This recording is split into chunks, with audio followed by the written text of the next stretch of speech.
Okay, it's New Year, and New Year invariably means for some of you that you will have this amazing push and desire to go and get super fit, especially after eating too much at Christmas, maybe resting a little bit more than you would at Christmas and having a lower level of activity. Your desire now is to go out and be the fittest you can be for 2019. I know it's mine, and I know we all get caught up in that New Year's resolution bug that we want to go out and do something. And I'm sure some of you will have had Santa turn up and bring you running shoes and gym gear and running equipment, or even gym memberships. Or, if you've been really lucky, Santa will have given you a bit of cash and you can spend it on those things as well. But there's certainly a push in the new year to move towards more of a culture of health and fitness. I know a lot of gym memberships are bought in January but then go unused from February until the end of the year until you rejoin again, because we have good intentions and we just focus on it and we run at it and we push it really, really hard, which is great. But I think sometimes we have to be careful to manage that process, to make sure that we don't get problems and we don't get injuries and we don't get things which will stop us from being able to exercise further on in the year. Now, lots of people like me are going to be out here talking about how we can help you to manage those problems from a reactive perspective. You have an injury, come and see a podiatrist. You have a problem, come and see a podiatrist. But my real interest is making sure that you don't actually get to that point, that you get to a point where you don't need us because you are managing all of those factors in your health and fitness without problem. And certainly there's a lot of people out there who don't need to see us because they do these things perfectly anyway. And in order to demonstrate this, I want to talk to you about one of the most important concepts which we have probably in what we do, and that is the concept of load. And I've talked about this in different videos before. And there are three things which I want you to consider in load, and I'm going to go through each of those now for you very, very briefly to hopefully give you an understanding of the stuff which we have to deal with. So, the first thing with load is, which can cause problems, is an increase in load outside normal capacity. Now, I am of course going to pop normal in inverted commas because that's different for each person. And the question is, what do I mean about that? So, think of it this way. If your normal exercise routine is maybe 3 times a week you go out and run, each of those days you run 10 kilometres. But then the next week what you decide to do is you decide to do 20 kilometres 3 times a week. You are increasing your load way outside of the capacity or the normal capacity of those tissues to take that load.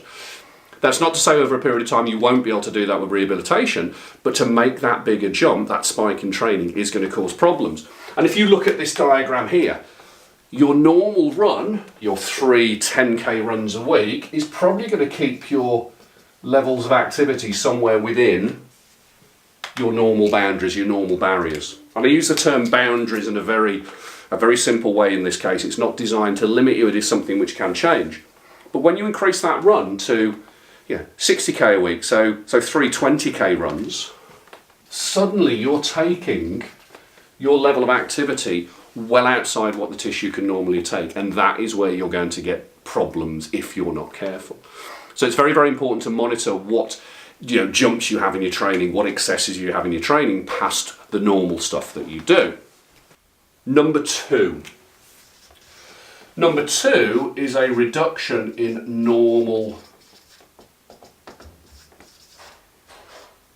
loading ability. Now, in English, what that basically means is that your tissues have reduced in their capacity to take the load you would normally put through them.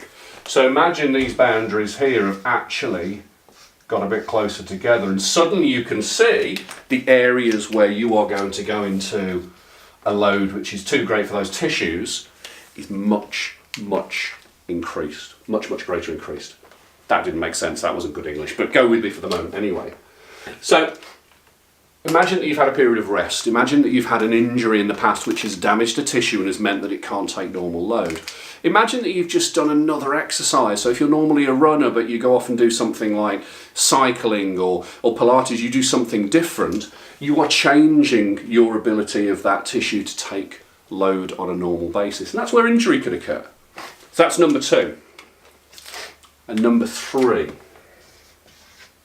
Number 3 is 1 and 2 together. So imagine that you've got a tissue which has been rested, and then you decide you're going to go out and do twice as much exercise as you did before you started rest. I mean, that is a recipe for disaster. Not only have you got a reduction in your capacity for normal load, you've also got much greater risk of injuring and causing a problem.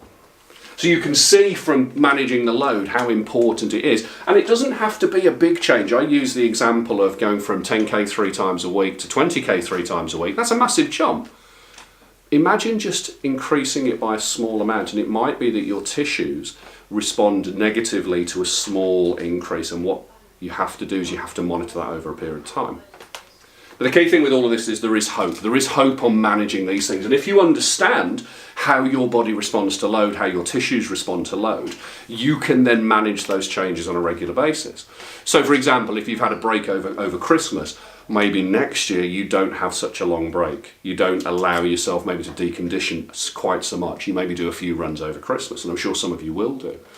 Or on the other side is when you do start that level of exercise again, you don't go at it with a real big push. What you do is you manage it. You give yourself plenty of time to rest. You give yourself plenty of time to manage other tissues by using strength and stretching and flexibility. And you think about the training that you do over a period of time. And it's really important that once you understand this, you can preempt any problems which might be coming along. And that's a really, really, really key thing, is to understand why load causes problems for your tissues. And if we can stop you from coming to see someone like us because you're managing it yourself, absolutely fantastic. But if you do get injured, if you are having problems, if you've started the new year off and you've gone out and you've done a huge amount of exercise to begin with and you've got a problem, get online, search out a podiatrist, come and find us. We will gladly help you and assess you. And of course, if you've got any questions or comments, pop them below. Give us a shout. Good luck with your exercise for the new year. See you later. Bye-bye.